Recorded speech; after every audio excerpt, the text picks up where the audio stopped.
Bradley Manning has been sentenced to 35 years in prison, and he has been demoted and dishonorably discharged from the U.S. Army. Chris Lawrence is at Fort Meade. He's been covering the proceedings. Chris Lawrence, tell us more. Yeah, Carol, there was an audible gasp in the courtroom as that verdict was read, and Bradley Manning was quickly rushed out of that courtroom within seconds as supporters in the back rows yelled to him, "We love you, Bradley. We're still here fighting for you, Bradley." We could see his family members who were in the front row just behind him, his aunt, a cousin, openly crying, weeping, and wiping tears as the judge decided to sentence him to 35 years.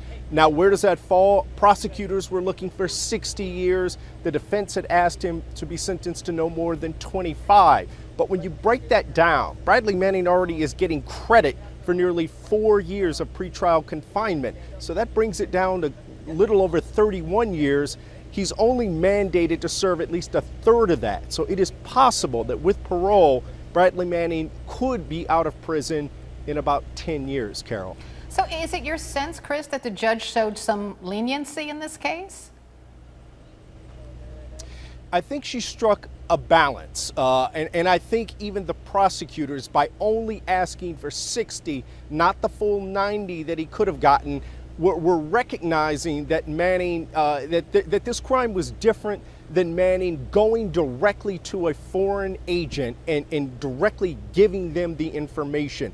At no point did the government prove that Manning knew that these documents would end up in the hands of Al-Qaeda.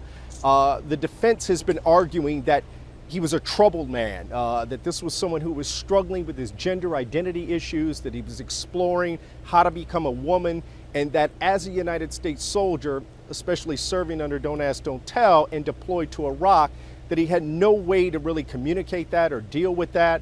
The prosecutors had argued that this sentence needed to send a message to others who would potentially do the same thing. They said a sentence could act as a deterrent.